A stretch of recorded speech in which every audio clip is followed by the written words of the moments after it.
नमस्कार साथियों, स्वागत है टॉक विद सुजीत पर। मैं हूं सुजीत कुमार। आज चर्चा करने वाला एक नए टॉपिक में जो लद्दाख में प्रोटेस्ट हो रहा है ना, उसके ऊपर। देखिए, लद्दाख की प्रोटेस्ट की क्या मांगे हैं, जो सिक्स शेड्यूल है क्या है वो, हालिया विरोध प्रदर्शन का विश्लेषण जो भी है, अभी हम इस वीडियो में देखेंगे कि क्यों ये सब हो रहा है। ठीक है, आगे देखिए, इसका ओवरव्यू देखते हैं क्या है। लद्दाख में युवाओं और स्थानीय नेताओं द्वारा सिक्स शेड्यूल और राजत्व स्टेटहुड की मांग बनी हुई है। देखिए, ये भयानक तस्वीरें आ रही हैं उधर से आपकी लद्दाख की प्रोटेस्ट की। ठीक है, सितंबर 2025 में लेह में बड़े पैमाने पर प्रदर्शन, झड़प और हत्याओं की खबरें आई। देखिए, मुझे कैप्चर इसलिए करना पड़ा ना कि ये जो हिंसा हुआ था ना वहाँ पे, ये कुछ दिन पहले ना शांतिपूर्ण मतलब प्रोटेस्ट चल रहा था, मतलब आमरण अनशन पे थे, भूख भूख हड़ताल पे थे ये लोग। लेकिन उसके बाद ये अचानक से हिंसा ऐसे भड़की, जैसे लगा कि किसी ने इसको मतलब हिंसा को बढ़ावा दिया है। आगे देखिए क्या है।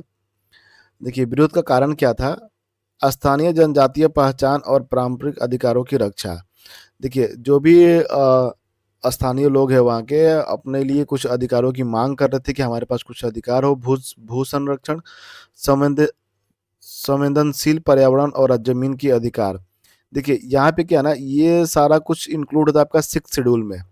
देखिए, रोजगार व कोटा, केंद्र व राज्य स्तर पर आरक्षण, रोजगार की चिंता।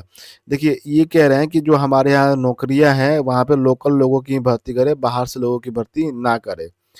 राजत्व की मांग, केंद्र शासित प्रदेश का सीमित स्वशासन। मतलब समझिए कि ये सारा कुछ जो भू संरक्षण या सांस्कृतिक संरक्षण, ये जो भी है ना, ये सीमित स्वशासन है ना, ये स्टेटहुड में इसमें आ जाएगा आपका। मतलब ये सारा कुछ सिक्स शेड्यूल के अंदर ही मांग रहे हैं। आगे देखिए, कौन विरोध कर रहा है इसके बारे में देखते हैं। स्थानीय युवा जेनजी समूह। देखिए, अभी नेपाल में भी जेनजी प्रदर्शन जो भयानक प्रदर्शन था, अभी इसमें भी नौजवानों की भूमिका रही है। सामाजिक कार्यकर्ता और कुछ स्थानीय राजनेता भी शामिल थे इसमें। प्रमुख नामों में सोनम वांगचुक जैसे सक्रिय कार्यकर्ता का शामिल। देखिए, मेन नाम सोनम वांगचुक का आ रहा है। देखिए, इनका कहना है कि ये भूख हड़ताल पे बैठे हुए थे अपने साथियों के साथ 10 सितंबर से। ठीक है, ये मतलब शांतिपूर्ण हड़ताल चल रहा था, पोस्टर चल रहा था कि हमारे जो भी मांगे हैं वो पूरी की जाए। ठीक है, अचानक से सितंबर लास्ट आते आते वहां पे हिंसा भड़क गई। अब देखिए, सोनम वांगचुक कौन है जानते हैं। 1 सितंबर 1996 अलीच लद्दाख में इनकी जन्म हुआ। पेशा इनका इंजीनियर, शिक्षा सुधारक, पर्यावरण कार्यकर्ता है। संस्थापक है ACC MOL, student educational and cultural movement of Ladakh. ये एक एनजीओ है, एनजीओ के संस्थापक है ये।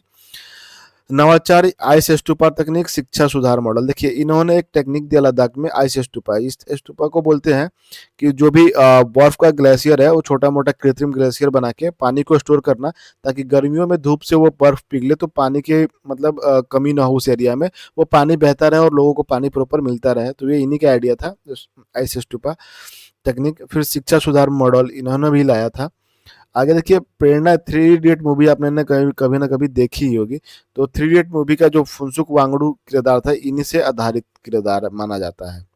ठीक है, आगे देखिए, फुनसुक वांगडू की फुनसुक वांगचुक गिरफ्तारी और आरोप इनका। देखिए, 26 सितंबर 2025 को पुलिस द्वारा गिरफ्तार किया गया।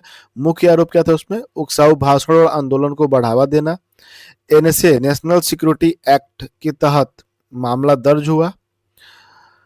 एनजीओ SECMOL का FRCA लाइसेंस रद्द। जो अब इन्होंने एनजीओ बनाया था अभी, उसका लाइसेंस रद्द कर दिया पुलिस ने।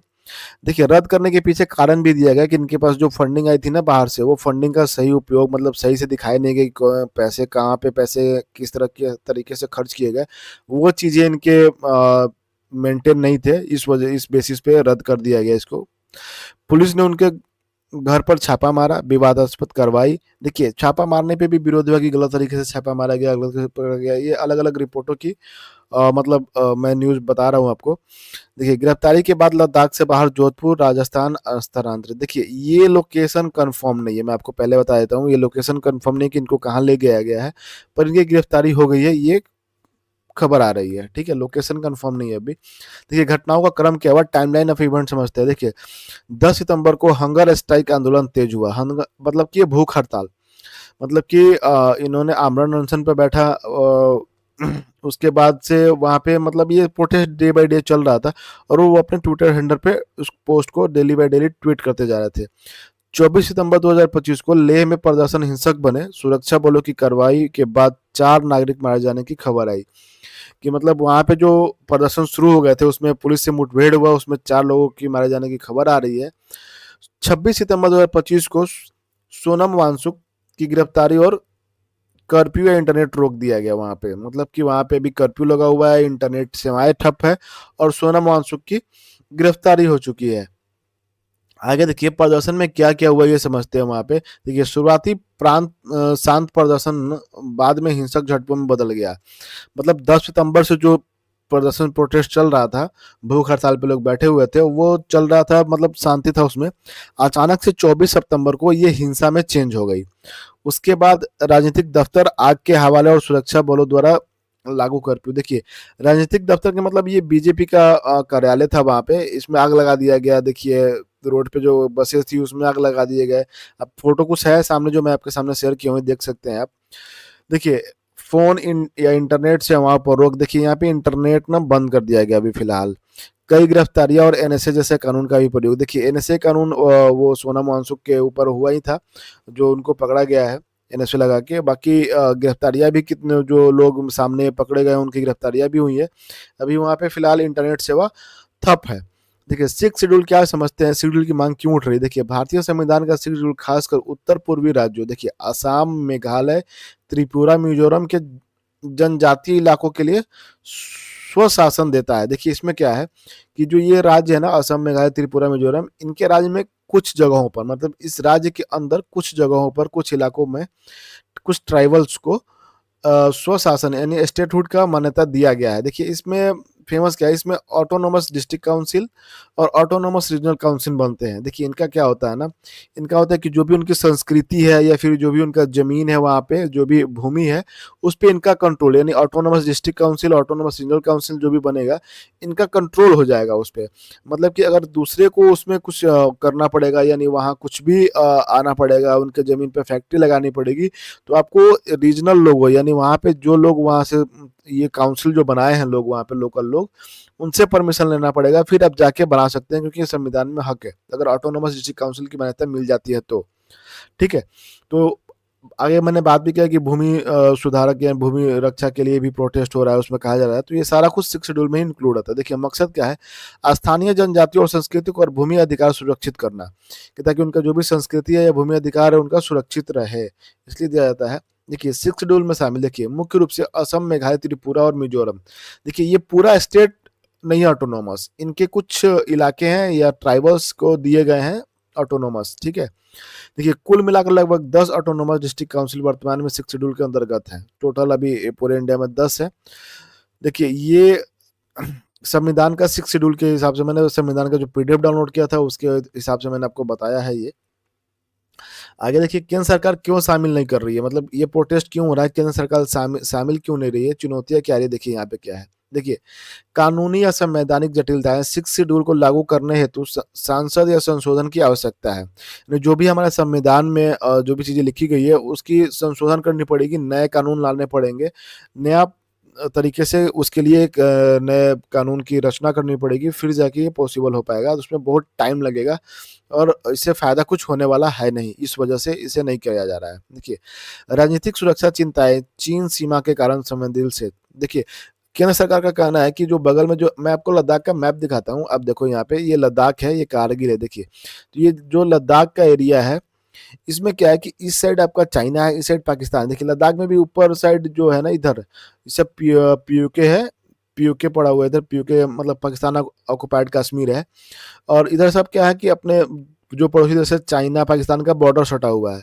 तो इस यहाँ जो बॉर्डर एरिया है वो क्या है कि संवेदनशील है, इस वजह से ये मतलब उनको लोकल गवर्नमेंट को दिया नहीं रहेगा, बोला कि सारा सारा कंट्रोल केंद्र के हाथों में ही रहेगा, ताकि हम अच्छे से मॉनिटर कर पाए, वहां पे सीआरपीएफ को डिप्लॉय कर पाए। देखिए प्रशासनिक प्रभाव, भूमि नीतियां और रक्षा से जुड़ी संवेदनशीलता है। मैं बता रहा हूँ कि वहाँ मतलब इंटरनेशनल बॉर्डर है, और बॉर्डर भी ऐसा जहाँ पे हमेशा कुछ ना कुछ टेंशन बढ़ा ही रहता है। इस वजह से केंद्र इसको लेके अलग ही दृष्टिकोण बनाए हुए हैं कि वहाँ पे ज़्यादा ही सतर्कता बरतनी पड़ेगी, तो इसलिए वो अपने कंट्रोल में इसको रखना चाहता है। केंद्र का तर्क है, पहले बातचीत या समाधान व आधिकारिक समीक्षा, यानी पहले जांच का विषय हम जांच करेंगे किस लेवल तक अभी कंट्रोल है वहाँ पे, क्या माहौल है, उसके बाद ही हम कुछ कर सकते हैं। केंद्र सरकार ने ये अपनी बात कही है। आगे देखिए हाल की स्थिति में क्या है, रिसेंट डेवलपमेंट्स क्या है इसमें। देखिए रूटर्स, ए अल जजीरा, हिंदुस्तान टाइम्स, इंडिया टुडे ने हालिया हिंसा और गिरफ्तारियों की रिपोर्ट की है। मैंने जो भी न्यूज़ का नाम लिया है मेरे सोर्स यही है। मैंने जो भी आपको अभी न्यूज़ बताया मैं यहीं से सोर्स उठाया था। सारा कुछ एक समराइज करके मैंने आपको दिखाया। तो ये सब कुछ अपने अपने पेज पर रिपोर्ट किए हैं इस मतलब घटना का। देखिए कर्फ्यू, इंटरनेट रोक दिया गया, एनजीओ एफसीआरए लाइसेंस रद्द करने की कार्रवाई है। देखिए जो एनजीओ था वो उनकी रद्द हो गई, उनकी लाइसेंस रद्द हो गई। कर्फ्यू वहाँ पे लगा हुआ है, इंटरनेट सेवा पे अभी बंद है वहाँ पे इंटरनेट सेवा, ठीक है। सरकार और स्थानीय नेताओं के बीच वार्ता की संभावनाएं बनी हुई है। सरकार और जो केंद्र सरकार और लोकल जो लोग हैं उनके बीच वार्ता हो सकती है, ऐसा मतलब संभावना बन रहा है।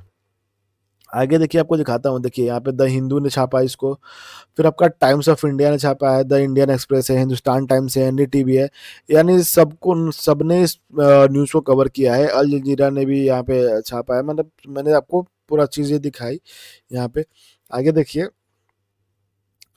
निहितार्थ और संभावित समाधान क्या हो सकता है। देखिए सुरक्षा और हितों का संतुलन खोजने हेतु संवाद जरूरी है। यानी मेरे हिसाब से बातचीत जरूरी है केंद्र और वहाँ लोकल नेताओं के बीच कि मतलब क्या इसका हल बन सकता है। देखिए प्रोटेस्ट और ये सब करने से मतलब हिंसक चीज करने से तो मतलब अंतोगत्वा तो खुद को हानिकारक हानि पहुंचा ही रहा है, साथ में सरकारी संपत्तियों का नुकसान भी हो रहा है और इससे मतलब कुछ फायदा होने वाला है नहीं। तो सबसे अच्छा चीज है कि आप एक मीटिंग फिक्स करें सरकार के साथ, बातचीत से ही कोई हल का रास्ता निकाले। ये सबसे बढ़िया तरीका है और अच्छा तरीका है। आगे देखिए कंक्लूजन क्या निकलता है इस पे। लद्दाख की मांग जो है वो स्थानीय अधिकार, सुरक्षा और पर्यावरण संरक्षण से रिलेटेड है, संवेदनशील है, इसे वेरीफाई करने की जरूरत है, यानी सत्यापन लायक है, इसे नोटेबल किया जा सकता है, इसको चेक करिए। शांतिपूर्ण समाधान हेतु पारदर्शिता वर्ता कानूनी समीक्षा और त्वरित मानवीय सहायता की आवश्यकता है वहाँ पे। देखिए वहाँ पे बातचीत करना पड़ा होगा, जो भी बातचीत हो रहा है उसमें ट्रांसपेरेंसी रखनी पड़ेगी, जो भी वहाँ के रूल रेगुलेशन है उसकी मतलब वेरिफिकेशन करनी पड़ेगी और जो भी सहायता हो सके वहाँ पहुँचानी पड़ेगी कि यहाँ पे हिंसा न हो। देखिए दीर्घकालीन न्याय व सुरक्षा दोनों का संतुलन आवश्यक है। मतलब उनके जो भी न्याय हो वो दीर्घकालीन का हो और जो भी सुरक्षा हो, दोनों का संतुलन जो भी मतलब तालमेल हो वो आवश्यक है कि दोनों आपस में रहे। देखिए फिलहाल इस वीडियो में इतना ही। अगर आप हमारे चैनल पर नए हैं तो चैनल को सब्सक्राइब करिए, लाइक करिए, कमेंट करिए, शेयर करिए। मिलते हैं नेक्स्ट वीडियो में, तब तक के लिए धन्यवाद।